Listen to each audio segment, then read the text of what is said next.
di dalam perang Khaybar. Tahun ke-8 terjadi Fathu Mekah. Mekah sudah menjadi negeri tauhid. Tahun ke-9 Rasulullah Shallallahu Alaihi Wasallam meminta Abu Bakar As-Siddiq mengawali haji tanpa versi jahiliyah, dan nantinya permulaan perjalanan perang Tabuk sampai di tahun ke-10-nya ada haji wada. 11 bulan Rabiul Awal Rasulullah Shallallahu Alaihi Wasallam wafat. Ini nih, meskipun juga mungkin terjadi, seandainya saja kalau kita hidup di zaman itu, sampai pengen ikut program yang sebelah mana tadi? Ya, kalau kita hidup di zaman itu, kira-kira sampai pengen ikut program ya membersamai Nabi Muhammad Shallallahu Alaihi Wasallam yang bagian mana? Semuanya, ya kalau semuanya ya berat itu.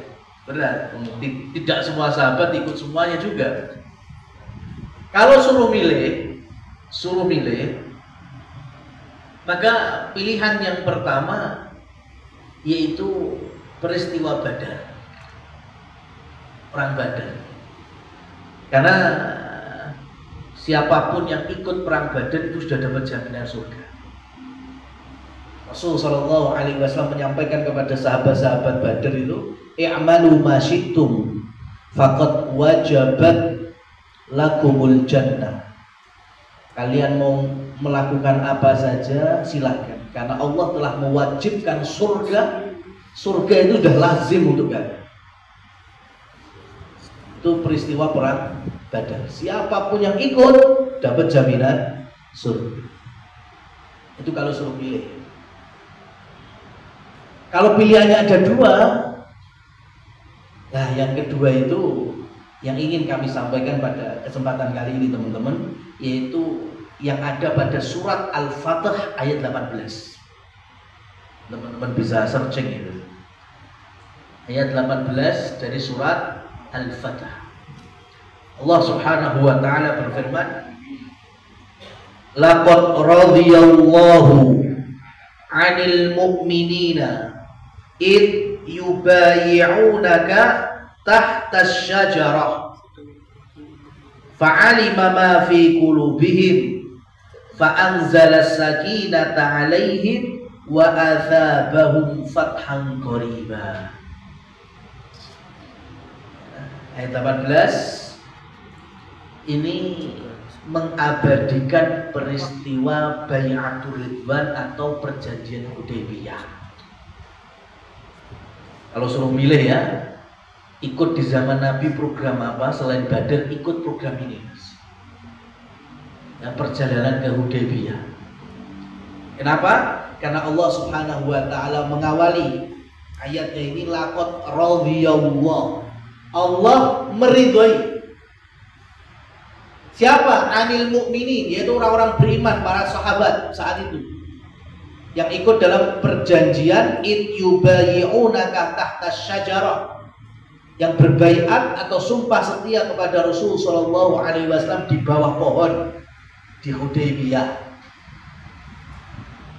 Nah, di sini pelajarannya saya ceritakan kronologis, ringkas, kemudian hikmah-hikmahnya.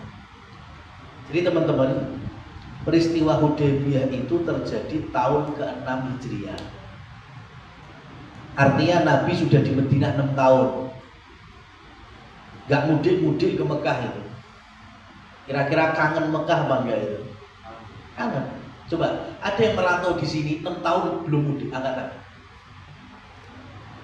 Perantauan di Solo, ya mungkin orang mana 6 tahun tapi gak pernah balik kampung halaman. Nah, ada kan? Paling banter setahun pisan banter mudik. 6 tahun Rasulullah Shallallahu Alaihi Wasallam dan muhajirin, sahabat-sahabat yang dari Mekah, belum pernah sambang kampung halaman. Maka rindu, kangen pengen tawaf Ka'bah, kangen pengen sa'i, kangen pengen masuk Masjidil Haram, maka Rasulullah SAW mengajak sahabat Madinah, ayo siapa yang mau ke Mekah. Terkumpullah 1.400 sahabat. Ada sahabat saat itu sudah cukup banyak. Ternyata selain 1.400 itu memang kebanyakan munafik. Maka ayat 18 tadi, ketika Allah berfirman anil mu'minin, yaitu sahabat-sahabat yang beriman, itu betul-betul imannya yang sempurna. Jadi dipastikan peristiwa Hudaybiyah itu zero munafik, persis seperti peristiwa Badar. Perang Badar itu nggak ada orang munafik yang ikut. Ya, makanya Allah dengan maha kuasanya itu sudah menjamin surga bagi orang-orang yang imannya lengkap tanpa ada kemunafikan di dalamnya. Maka Rasulullah SAW dibarengi 1.400 sahabat, termasuk istri-istri beliau ikut. Abu Bakar jelas, Umar jelas, sahabat-sahabat ring 1 jelas ikut semua itu. Nah, tadi kan niatnya ngapain? Ke Mekah. Mau umroh kan? Otomatis itu. Maka Rasulullah SAW dari Madinah keluar untuk mengambil mikot. Mikot itu secara lokasi tempat dimulainya ihram, baik itu haji maupun umroh. Dan mikotnya Madinah ke Mekah itu yang paling jauh. Di daerah hari ini dikenal sebagai Bir Ali. Itu 450 km dari Mekah, paling jauh. Karena mikot ada yang lebih dekat, ada Yalamlam, ada Qardul Manazil, dan itu bukan manusia yang menentukan, bukan Rasulullah Muhammad, bukan Nabi Ibrahim. Allah langsung, tapi melalui Khalilullah Ibrahim alaihi salatu wassalam.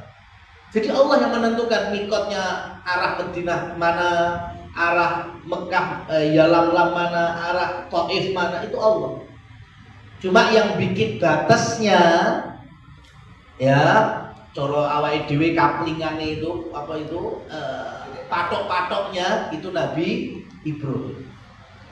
Jadi yang menentukan mikot siapa? Allah. Jadi Rasulullah SAW mengambil mikot dengan sahabat itu di wilayah Dzul Hulaifah. Hari ini disebut dengan Bir Ali. Panjang 450 km. Berarti yang laki-laki mulai dari wilayah itu harus berbusana ihram. Gak boleh pakai pakaian dalam. Gak boleh nutup kepala pada saat itu musim panas. Perjalanan Bir Ali masuk Mekah itu 8 hari. Bayangkan. Nah kok hari ini gak tahu saya. Kok dengan mudahnya ada fatwa termasuk jamaah Indonesia kalau nggak mau ihram di atas pesawat, kalau lewat mikot Yalamlam gantinya boleh di bandara Jeddah. Ya, jamaah haji umrah itu kan kalau dari Indonesia itu kalau di atas pesawat kan melewati mikot Yalamlam. Berarti kan di Yalamlam itu posisinya kan kita nggak di bawah, posisinya kan terbang di atas. Berarti kan mau nggak mau ihramnya di atas pesawat. Ada fatwa, tidak apa-apa, nggak harus di atas pesawat, nanti aja kalau sudah sampai bandara Jeddah. Alasannya apa? Ribet kalau di atas pesawat. Coba sekarang bandingkan dengan Rasulullah SAW, ribetan mana? Nabi itu 8 hari dalam kondisi pakai pakaian ihram, musim panas. Ya, nggak boleh pakai pewangian, mandi juga nggak bisa pakai sabun wangi, ya keramas nggak bisa pakai apa sampo yang wangi, nggak boleh pakai wangi-wangian selama ihram. Jadi kan 8 hari perjalanan belum umrohnya, bisa aja 9 hari. Dari Indonesia terbang cuma 9 jam, Ya, protes karena ribet kalau gantinya di pesawat. Ribetan mana sama zaman Rasulullah SAW? Gitu. Hari ini kita itu udah dimudahkan, udah ada AC, minimal kipas angin, ya fasilitas-fasilitas yang lainnya. Makan tinggal makan. Zaman Rasul ihram, kalau ada bekal makan, kalau enggak berburu enggak boleh. Orang ihram berburu enggak boleh.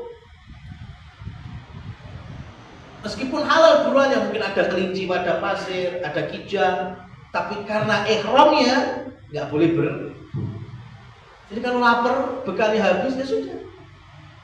Lanjutkan dulu sampai selesai umroh atau haji. Masya Allah, berat gitu. Nah, teman-teman yang dirahmati oleh Allah, Nabi karena niatnya saat itu memang masuk Mekah, tawaf, sa'i, kayak umrah itu, maka beliau pun juga menganjurkan para sahabat yang ingin berkurban atau menyembelih hewan kurban sebagai bentuk mendekatkan diri kepada Allah, silahkan. Makanya banyak yang bawa domba, banyak yang bawa unta, ada ratusan ekor domba dan puluhan ekor unta. Sama Rasul SAW diminta punggungnya diperciki darah. Nah, jadi unta, domba atau kambing itu punggungnya ada percikan-percikan darah. Untuk apa? Ini sebagai tanda orang seluruh jazirah Arab. Orang Arab itu mau Quraisy, mau non Quraisy, mau yang ujung utara atau ujung selatan, itu kalau melihat ada unta atau kambing yang diperciki darah, mereka tahu bahwa itu hewan untuk korban atau untuk disembelih sebagai mendekatkan diri kepada Allah. Yang musyrik juga pahamnya untuk mendekatkan diri kepada sesembahan-sesembahan, patung-patung, berhala-berhala. Yang penting mereka tahu ini bukan hewan sembarangan, ini untuk korban. Jadi nggak ada dulu itu perampok padang pasir atau copet. Mungkin dia ngerampok kafilah, mereka ngerampok hartanya orang yang lewat. Tapi kalau di rombongan itu ada domba atau unta yang ada percikan darah, perampok begal itu gak berani. Karena mereka tahu ini bukan sembarangan, ini ditujukan kepada Tuhan. Gak berani ngerampok. Mungkin yang orangnya yang punyanya mungkin dirampok, tapi untanya gak mungkin diambil. Ini orang jahiliyah itu tahu, ya bahasa kita mungkin kualat ya. Heran kalau hari ini sampai daging kurban dikorupsi ya, heran, ya kan? Binatang kurban dikorupsi itu iblis jahiliyah aja bingung ya. Perasaan bikin rangkau yang ini, saya kok iso koyo ini. Dulu tuh gak berani. Seperampok-perampoknya itu kalau udah domba atau unta kurban gak mau ngambil. Nah, Rasulullah SAW pun akhirnya berangkat dari Bir Ali jalan menuju Mekah. Ini terjadi tahun 6. Mekah posisinya tahun kedua kalah Badar, tahun ketiga Uhud mereka juga habis-habisan. Puncaknya tahun kelima, tahun lalu berarti itu di Khandaq mereka juga habis-habisan. Jadi orang Mekah itu betul-betul kondisinya lemah, tele-tele, militernya lagi down. Dapat berita Madinah pengen masuk Mekah. Rasul SAW dan rombongannya pengen masuk kota Mekah. Namanya orang lagi kalah, mas. Orang lagi lemah, itu pikirannya macam-macam. Wah, jangan-jangan ngejak perang, jangan-jangan ya pengen menguasai, jangan-jangan gitu. Akhirnya mereka bersepakat, musyawarah, hasilnya jangan sampai rombongan Muhammad masuk ke kota Mekah. Piye caranya? Akhirnya panglima-panglima muda itu, ada Khalid bin Walid belum masuk Islam saat itu, ada Ikrimah belum masuk Islam juga, itu diperintahkan untuk menghadap. Jangan sampai 1.400 orang Madinah ini muslimin, mukminin itu bisa masuk Mekah. Mereka takut karena setiap mereka udah lemah. Maka ketika Khalid bin Walid, Ikrimah mulai memacu kudanya, ternyata ketika melihat dari kejauhan rombongan Nabi Muhammad SAW berpakaian ihram, Khalid dan Ikrimah sudah bisa menyimpulkan, nah ini nggak ngajak perang ini. Ini berarti pengen masuk Mekah, ngapain itu? Tawaf dan sa'i, pakaian ihram. Maka berita itu dilaporkan sampai di Mekah. Kata tokoh-tokoh Quraisy nggak percaya, nggak mungkin kalian ditipu itu. Maka ya, namanya orang kalah itu rasanya gelisah terus. Akhirnya rombongannya Khalid dan Ikrimah hanya mampu menahan Rasul Shallallahu Alaihi Wasallam di wilayah yang kita kenal hari ini dengan wilayah Hudaybiyah. Ya kurang lebih 20-30 km lah dari masuknya wilayah Mekah. Nah, wilayah Hudaybiyah itu teman-teman ya, kan Rasul sudah nggak boleh masuk, mentok di situ. Rasul pun akhirnya ya sudahlah, kita ngecamp dulu aja, dirikan tenda. Nah, Hudaybiyah itu sampai hari ini, Hudaybiyah itu sebagian wilayahnya masuk tanah haram, tanah suci. Sebagian lagi sudah bukan tanah suci. Jadi di zaman Rasulullah SAW dalam peristiwa ini, Nabi dirikan tendanya itu di Hudaybiyah yang bukan masuk tanah haram. Tapi ketika Bilal azan, artinya telah masuk waktu sholat, Rasul mengajak khususnya yang jamaah laki-laki ya, untuk berjalan sampai tiba di kawasan Hudaybiyah yang masuk tanah haram, supaya mendapatkan keutamaan sholat di tanah suci. Rasul sampai gitu. Kemahnya sih nggak masuk tanah haram, tapi kalau waktu sholat Nabi mengajak, ayo sholatnya di wilayah yang sudah masuk tanah suci, biar dapat kemuliaan. Bayangkan Rasul Shallallahu Alaihi Wasallam bersabda, sholatun fi masjid hada, sholat di masjidku ini, yaitu Masjid Nabawi, afdal, lebih utama, alf darajatin, 1000 derajat, 1000 level dibandingkan masjid-masjid di seluruh dunia, kecuali satu, Masjidil Haram. Satu rakaatnya senilai 100.000 derajat. Kenapa? Karena haram Mekah lebih mulia daripada yang lain. Makanya wilayah Hudaybiyah itu termasuk bagian dari haram Mekah. Jadi Rasul mengutamakan seperti ini. Miriplah kayak Arafah. Arafah itu teman-teman yang biasa buat wukuf haji, itu sebagiannya masuk tanah haram, sebagiannya sudah bukan tanah haram. Yang untuk wukuf itu yang bukan tanah haram. Paling gampang hari ini ada bangunan Masjid Namirah. Masjid Namirah itu bagian depannya, mihrab tempat imaman ke depan, itu masih tanah haram. Berarti nggak boleh wukuf di sana. Tapi kalau badan masjid sampai teras depannya itu masuk tanah, bukan tanah haram, jadi boleh wukuf di sana. Gampangannya kalau hari ini kan modelnya karena pegunungan ya, lembah, itu pasti ada jembatan-jembatan yang bawahnya dibikin kanal untuk irigasi. Nah, di seberang jembatan itu biasanya udah ada tulisan Bidayah Arafah atau Arafah Stadion, gitu-gitu.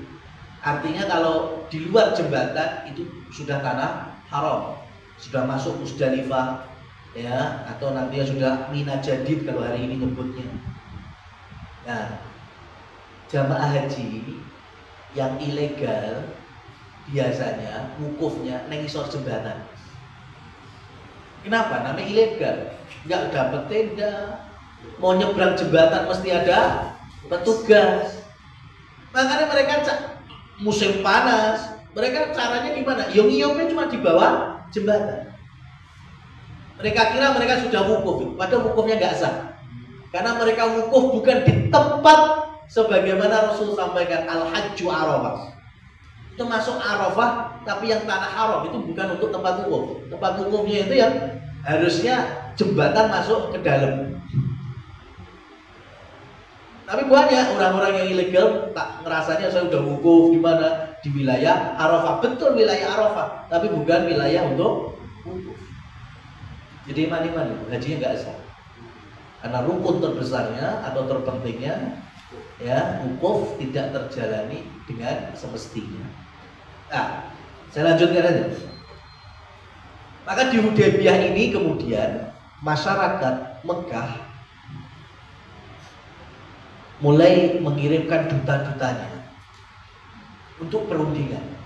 Piye carane Nabi SAW dan para sahabat paham kalau mereka itu nggak boleh masuk ke Mekah. Dikirimlah pertama ada tokoh besar dari bangsa Arab namanya Hudzail Al-Khuzai, diminta untuk berunding. Hudzail dari Mekah menuju Hudaybiyah berjumpa dengan Rasul, tanya, Muhammad, kamu pengen apa? Saya pengen masuk Mekah, ngapain? Umroh. Ya, sama berkorban, selesai. Buktinya, oh iya pakaian ihram. Sudah. Laporan kata tokoh-tokoh Quraisy, wah kamu terperdaya oleh Muhammad. Makan omongannya Muhammad. Betul, saya saksikan pakaian ihram kok. Oh, pakaian ihram itu orang kalau berihram tadi berburu kelinci aja nggak boleh, apalagi perang. Ya kan? Berburu aja untuk makanan aja nggak boleh, apalagi berburu manusia. Perang nggak mungkin. Tapi yang namanya orang sudah kalah, ya, pikirannya macam-macam. Nggak percaya, dikirim lagi Urwah As-Saqafi. Ketika Urwah menunggang kudanya masuk ke Hudaybiyah, melihat kaum muslimin pakai pakaian ihram bener, nggak sempat ketemu Rasul, balik badan masuk Mekah. Iya, nggak mungkin mereka perang. Mereka cuma pengen tawaf, nggak dipercaya lagi. Ya, masya Allah. Akhirnya Nabi SAW genti, mengirim Umar bin Khattab supaya masuk ke dalam perwakilan. Kenapa? Karena Umar bin Khattab itu keluarga dari Bani Adi, Quraisy. Rata-rata keluarganya itu keluarga Safarah, atau bahasa kita dubes. Jadi keluarganya Umar, Bani Adi dari suku Quraisy itu kebanyakan jadi dubes. Makanya Umar itu sekeluarga pandai baca tulis dan bahasa asing. Meskipun saat itu orang Arab lebih dominan nggak bisa baca tulis, keluarga Umar pinter baca tulis dan bahasa asing. Kenapa? Karena memang tugas besarnya itu menjadi duta. Karena tahu kronologinya tadi, Umar kita ini dihadang-hadang, nggak boleh masuk Mekah, dikira mau perang, udah getem-getem dulu, Pak. Baik, ketika Rasul SAW meminta Umar supaya masuk berunding, kata Umar, ya Rasulullah, kalau saya yang kau utus, yang rundingan bukan lisan saya, dan saya lisan saya udah nggak bisa diajak rundingan, ya senjata ini rundingan. Rasul stop, ya nggak usah. Rasul pilih kemudian Utsman bin Affan. Utsman bin Affan Rasul pilih, kamu masuk ke Mekah, ya Utsman, kamu sampaikan kita nggak mau perang, kita hanya pengen tawaf, pengen sa'i, pengen nyembelih, sudah. Utsman pun kemudian masuk, bahkan ditemani oleh Harras At-Thaqafi. Nabi nitip menunggangi unta beliau At-Tha'lab namanya, supaya orang tahu, orang dalam tahu untanya Nabi, ya. Dari dulu kayak gitu, Mas. Kalau betul-betul utusan protokoler, utusan resmi, biasanya dititipi pedang ketuanya atau kendaraan ketuanya. Berarti ini resmi. Ini sampai hari ini kayak gitu ya. Kalau ketuanya nggak bisa, paling memakai kendaraannya atau pakai lambang-lambangnya, ya, menunjukkan kalau ini putusan resmi. Betul, akhirnya Utsman dan Harras memakai untanya Rasul masuk ke dalam, diterima dengan baik karena Utsman dari dulu terkenal kedermawanannya. Kemudian Utsman menyampaikan, kami kesini bersama rombongan nggak mau perang, kami cuma kangen Mekah, kangen Ka'bah, tawaf sa'i, korban, sudah itu saja. Kata tokoh-tokoh Mekah, ya sudah Utsman, silahkan kalau mau tawaf, mau umrah silahkan. Kata Utsman, saya nggak mau tawaf sebelum Rasul Shallallahu Alaihi Wasallam masuk dan tawaf. Oh, kalau itu nggak boleh. Kalau kamu tok boleh. Yo enggak, saya ini dia dimintanya perundingan kok. Ya, jadi orang Mekah kalau Utsman tok nggak apa-apa wis. Utsman nggak mau. Akhirnya sama orang Mekah, ya kalau gitu kamu nggak boleh keluar dari Mekah. Kamu tetap di sini. Ya, kamu aslinya kan juga orang sini. Nggak usah balik lagi kamu. Bahasa kita kayak ditawan gitu ya. Bahkan kemudian untanya Rasul At-Ta'lab dibunuh, disembelih. Itu faktanya. Utsman tidak boleh keluar Mekah, unta Nabi disembelih. Cuma beritanya sampai Hudaybiyah, Utsman dibunuh, disembelih. Ya, berita itu kalau menurut biasa dari dulu gitu. Kalau sudah beda kuping, beda mulut, bumbunya macam-macam. Jadi Nabi Shallallahu Alaihi Wasallam mendengarnya Utsman dibunuh. Oh, di tanah suci, ya kan? Dalam program yang suci yaitu ihram mau umroh, lah kok ada pertumpahan darah. Maka Rasulullah Shallallahu Alaihi Wasallam mengumpulkan 1.400 ini, diajak untuk sumpah setia, apapun kondisinya harus patuh kepada beliau.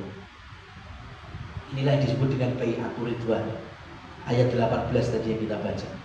Tahtas syajarah, posisinya di bawah pohon di wilayah Hudaybiyah. Ya, semuanya sepakat kalau nanti Allah izinkan kita harus kisos, ya, membalas darahnya Utsman. Kalaupun harus perang, tapi Allah izinkan perang di saat di wilayah tanah suci, perang di saat ihram, maka kita pun juga harus perang. Semuanya setuju. Umar pun setuju. Tapi nanti ternyata orang Mekah tahu, wah ini kayaknya sudah beritanya bergulir kemana-mana ya. Ya. Kemudian mereka mengirim satu utusan lagi untuk berunding. Namanya Suhail. Suhail karena udah pengalaman berunding, maka dia menyampaikan kepada tokoh-tokoh Arab gini, kalau kalian mempercayai saya, sudah berarti rundingan gaya saya. Ya, yang penting kan sekarang Rasulullah Muhammad maksudnya dan rombongannya kan nggak masuk Mekah kan, pengen kalian kan gitu, iya, ya sudah. Berarti urusan perundingan urusan saya. Karena namanya rundingan itu harus ada take and give. Ada larangan kan ada solusinya. Nggak iso runding pokoknya, nah itu bukan rundingan itu namanya, doktrin gitu. Yang penting kudu, lah itu nggak runding. Runding itu ora oleh tak kei ya solusi ini, itu namanya rundingan. Maka betul, Suhail akhirnya dipercaya. Berangkatlah dia ke Hudaybiyah. Rasul diberitahu, tahu minta rundingan lagi Rasul, yang dikirim Suhail. Kata Rasul, wah itu enak, itu orangnya gampang. Tapi sudah kenal Suhail sebelumnya. Maka Nabi mengirim Ali bin Abi Thalib, sudah biar Ali aja yang ikut rundingannya, nggak perlu saya turun. Suhail itu orangnya enakan. Masya Allah. Rasul sampai segitunya tahu sosok Suhail. Betul. Ali bin Abi Thalib sebagai perwakilan kaum muslimin, Suhail sebagai perwakilan Quraisy musyrikin Mekah. Suhail minta ditulis perundingan ini sebagai perjanjian yang nanti dikenal sebagai perjanjian Hudaybiyah. Dari dulu namanya perjanjian itu sesuaikan lokasinya. Zaman kita pun ya ada perjanjian. Nah, daerah Linggarjati yang cedak gini perjanjian Bianti Metisih ngono wae. Ya kan? Wilayah. Ini perjanjian di Hudaybiyah, maka sebutannya Sulhu Hudaybiyah atau perjanjian Hudaybiyah. Ali memulai perjanjian dengan menuliskan Bismillahirrahmanirrahim. Kata Suhail, hapus. Kami setuju Bismillah, tapi kami tidak beriman Ar-Rahman Ar-Rahim.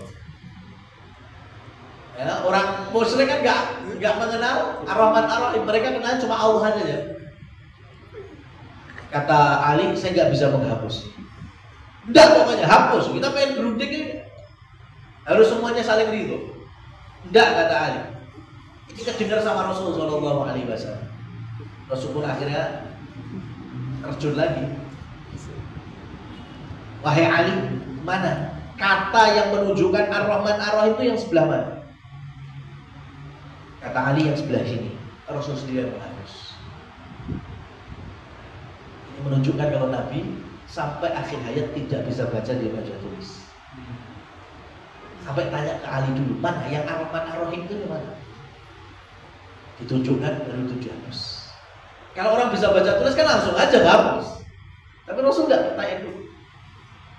Gantilah dengan Bismillah Allahumma. Kalau itu orang Quraisy, orang musyrikin mau itu Bismillah Allahumma. Perjanjian ditulis lagi. Ini perjanjian dari sisi Nabi Muhammad dengan Mekah. Min Muhammadin Rasulillah. Lagi-lagi Suhail minta dia hapus.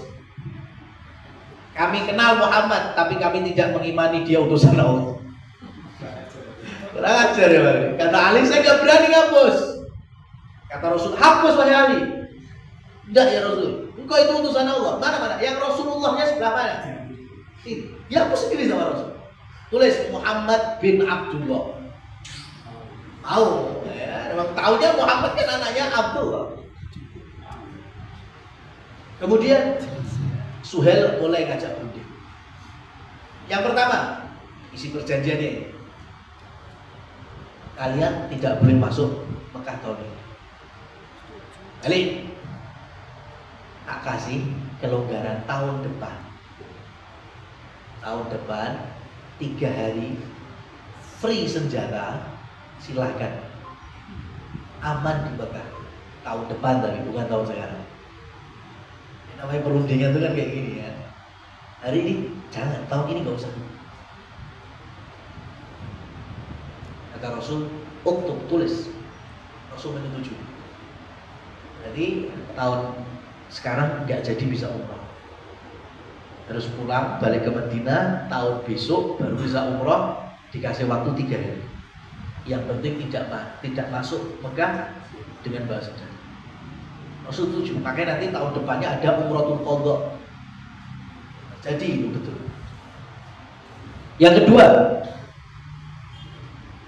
kata Suhail, tidak ada pertempuran atau peperangan antara Mekah dan Madinah selama 10 tahun. Wah, itu sahabat sudah mulai nggak terima itu. Umar sudah mulai mengatakan, fama hadil daniyah, ini kehinaan macam apa ya Rasul? Jangan setuju. 10 tahun nggak ada perang.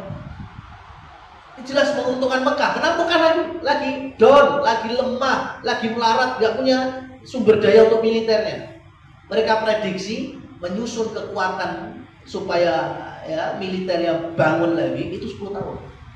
Makanya tadi perjanjiannya 10 tahun tidak ada peperangan antara Mekah dan Madinah. Artinya antara muslimin dan musyrikin Mekah. Apa kata Rasul? Tulis ya. Wah itu Masya Allah, Umar sudah nggak cedak banget. Yang ketiga, kata Suhail, kalau ada orang Mekah atau yang bersekutu dengan Mekah, berarti orang-orang kafir, orang-orang musyrik, ke Madinah, ngapain berarti? Masuk Islam, maka Madinah wajib mengembalikan orang ini ke Mekah. Dan sebaliknya, kalau dari Madinah atau yang bersekutu dengan Madinah berarti muslimah masuk ke Mekah, maka tidak akan dibalikkan ke Madinah. Kira-kira menguntungkan yang mana? Mekah lah otomatis. Ya. Nabi menyetujui, tulis wayang. Wow, di sini Umar langsung mengutarakan kalimat yang sepanjang hidupnya ditaubati. Umar itu sekeren-kerennya Umar, segagah-gagahnya itu sering bertaubat karena ucapannya di sini. Umar berkata di sisi Rasul, alasta bi Rasulillah. Bukankah engkau itu utusan Allah? Ini kalau terjemahan bebasnya ya. Kalau maksudnya gini, Nabi jenengan ini Rasulullah pada ya gitu. Itu kan ucapan bahaya sekali. Sampai mengatakan itu di hadapan Rasulullah Shallallahu Alaihi Wasallam. Ini kelemahan bagi kita. Kita perang aja masih bisa kok. Apa jawaban Rasulullah Shallallahu Alaihi Wasallam? Baik Umar, ana Abdullah wa Rasuluh. Aku ini hanya hamba dan utusannya. Wallahu nasiri. Allah lah maha penolong. Saya cuma utusannya aja. Allah wahyukan perjanjian. Umar masih nggak terima. Nyari Abu Bakar. Abu Bakar nggak ada di MOU-nya itu. Abu Bakar di dalam kemah, dalam tim. Umar datangnya Abu Bakar diceritakan. Ternyata Abu Bakar jawabnya ini sudah lama. Rasulullah itu memang hamba dan utusannya. Allah yang menolong kita. Loh kok bodoh? Gak ketemu, gak janjian, jawabannya Abu Bakar sama. Ya, intinya kita tinggal sami'na wa ata'na kayak perjanjian yang kemarin itu. Akhirnya sahabat pun meskipun sebagian mereka ada rasa nggak terima karena sudah bersumpah setia mengikuti arahan dan kesepakatan Rasul Shallallahu Alaihi Wasallam, dia mau nggak? Ya. Terkadang banyak sekali yang tidak sesuai dengan akal, logika, rasional, bahkan hawa nafsu kita.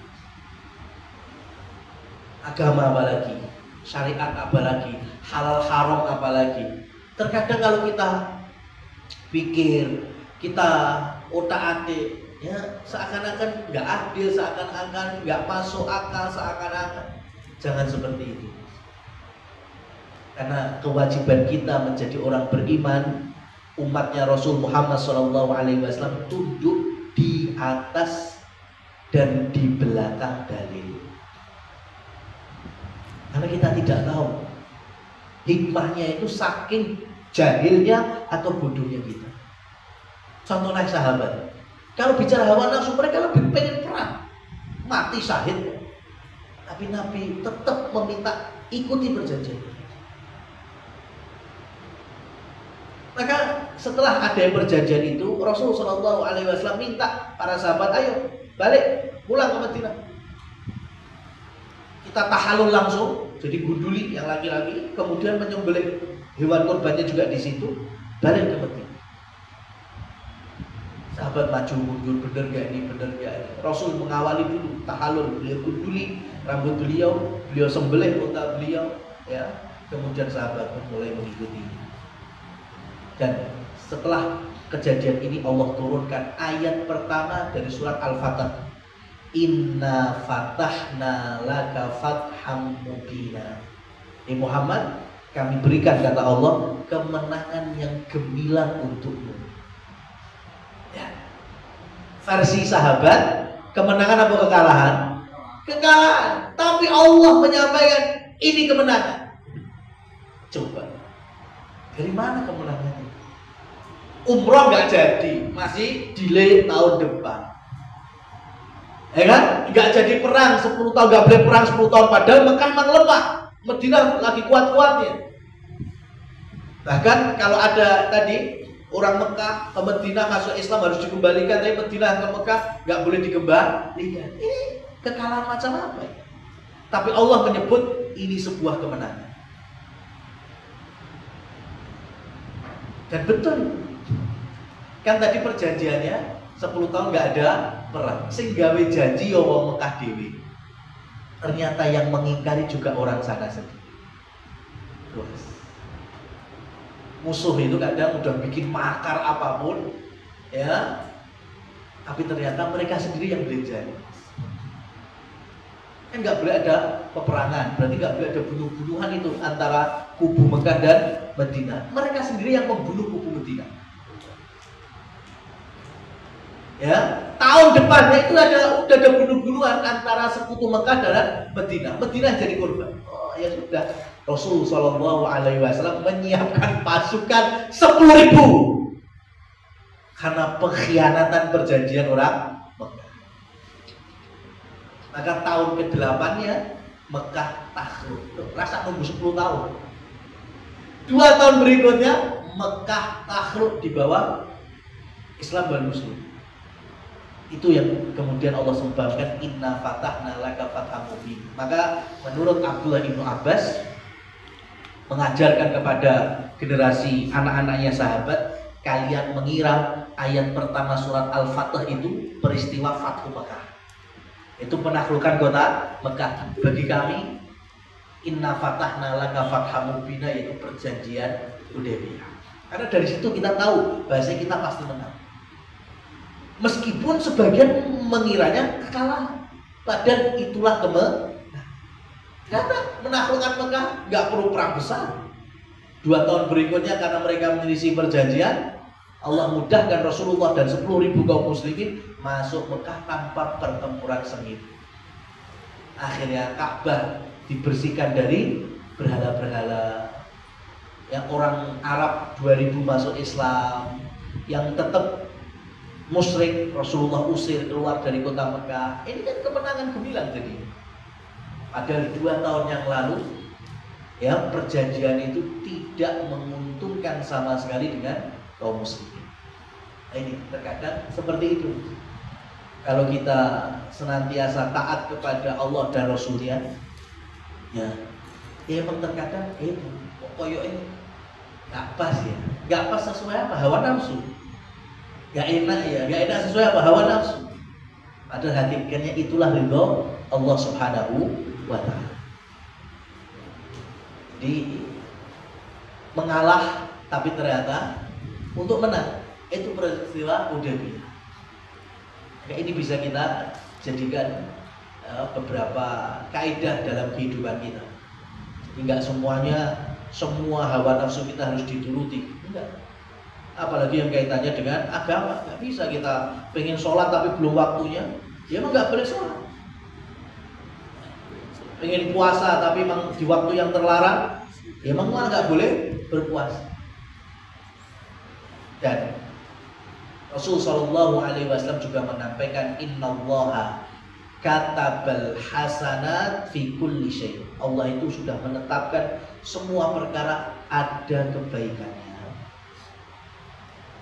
Fa'idha qataltum fa'ahsinul qitlah wa idha dzabhtum fa'ahsinul dzibhah. Maka ketika kalian perang, maka perbaguslah peperangan kalian. Kenapa kok kasih contohnya perang? Karena perang itu situasi yang paling mencekam, paling menakutkan. Itu pun Islam meminta musliminnya harus baik. Perang nggak boleh. Kalau bunuh musuh, tapi nggak boleh mutilasi, nggak boleh ngincang. Itu cuma ada dalam Islam. Makanya kalau yang viral hari ini mutilasi Mojokerto itu, nah itu la haula wala quwata illa billah. Kalau itu pelakunya memang KTP-nya Islam, berarti dia nggak paham. Ya, itu bukan perwakilan dari Muslim. Muslim nggak seperti itu. Kalau dia tahu ya kesempurnaan agama ini, coba mutilasi sampai berapa bagian? Puluhan bagian, kayak naning-naning korban. Nggak seperti itu. Islam itu sampai kalaupun suruh nyembelih juga yang bagus, pertajam senjatanya, dibikin tenang hewan kurbannya. Ini kan ada di tempat-tempat yang di situ ada darah, di situ harus melawan, membunuh, itu pun ada.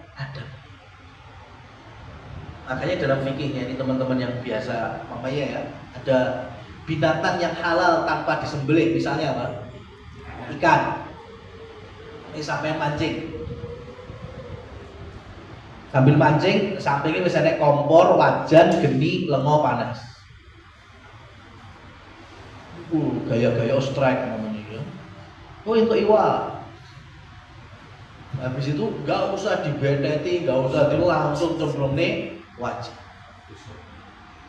Dalam perkara seperti ini, ulama fikihnya itu ada dua pendapat besar. Pendapat yang pertama, nggak boleh, makruh hukumnya.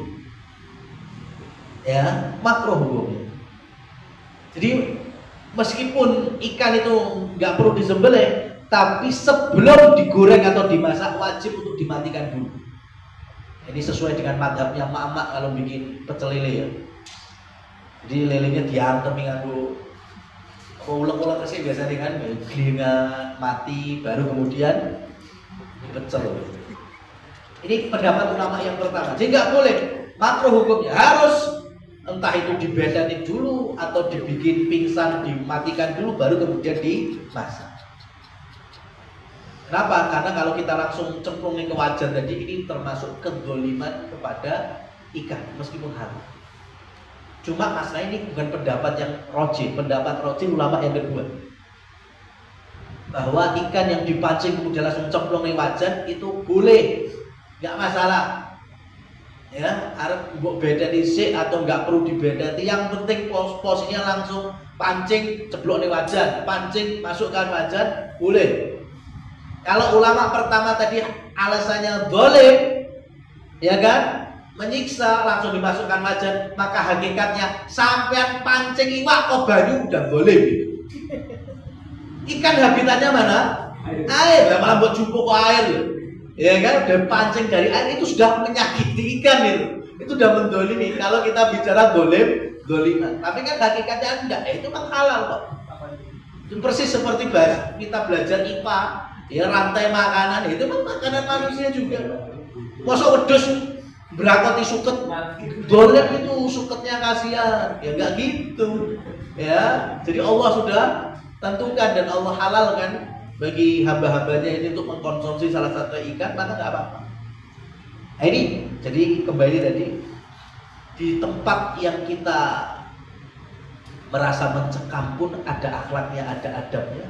Lalu ketika Rasulullah SAW mengajari para sahabat, meskipun mereka tidak terima dengan keputusan ini, tapi karena perjanjian dan Rasul juga menyampaikan al-muslimuna ala syurutihim, orang Islam itu sepakat dan tunduk kepada syarat-syarat yang telah disepakati, maka perjanjian meskipun melemahkan kaum muslimin seakan-akan, tapi tetap setuju. Sehingga perjanjian kono yo kono dewi. Tapi ingat, kalau nanti ada khianat, maka disitulah Rasul bangkit untuk membalas pengkhianatan itu. Wallahu a'lam bishawab. Demikian yang bisa kami sampaikan. Alhamdulillah, waktu dan tempat kami kembalikan kepada pembaca.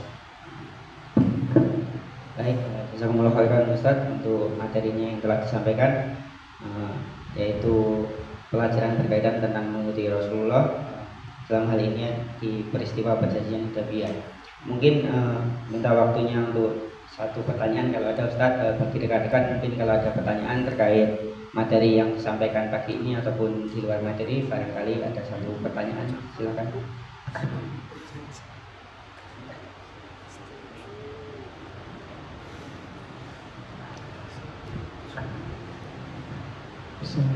Assalamualaikum warahmatullahi wabarakatuh.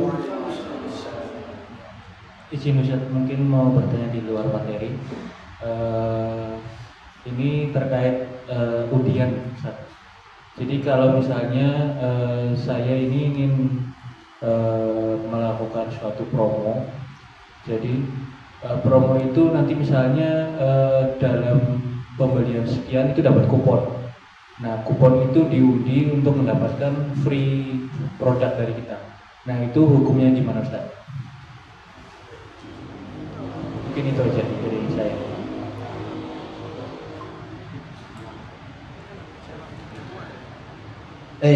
Undian atau qur'ah di dalam hukum Islamnya itu dibolehkan asalkan tidak ada kezaliman. Artinya gini, ini saran kami. Undian itu kalau bisa biar semuanya mendapatkan kesempatan. Ya, biar semuanya mendapatkan kesempatan. Jadi seminim belanja itu mendapatkan kupon. Ya, saya tahu namanya marketing, namanya pengennya ya namanya di atas 500.000. Berarti kan di bawah itu nggak mungkin dapat kupon. Berarti satu kupon belanja 30.000 kan nggak bakal itu kupon. Nah, di sini yang nggak baiknya. Ya, jadi ketika ingin mengadakan kupon yang nanti ada undian, maka sebisa mungkin seminim belanjaan. Kalau hanya untuk menyaring, maka saringlah dengan batas waktu. Kalau batas waktu kan nggak ada kaitannya dengan duit. Kalau belanjaan kan kaitan yang mungkin belanja banyak lebih punya potensi.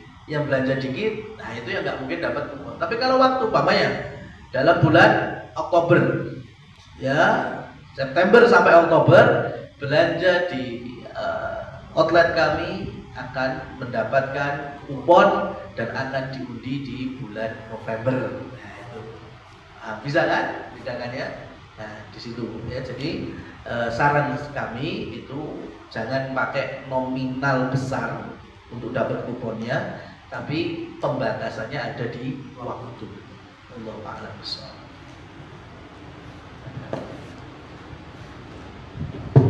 Baik, terima kasih Ustadz atas jawabannya. Mungkin sampai sekian dulu untuk kajian kita pagi hari ini. Terima kasih atas atensi juga dari rekan-rekan semua. Kita tutup kajian pagi ini dengan doa kafaratul majelis. Subhanallahumma wa bihamdika asyhadu an la ilaha illa anta astaghfiruka wa atubu ilaik. Wassalamualaikum warahmatullahi wabarakatuh.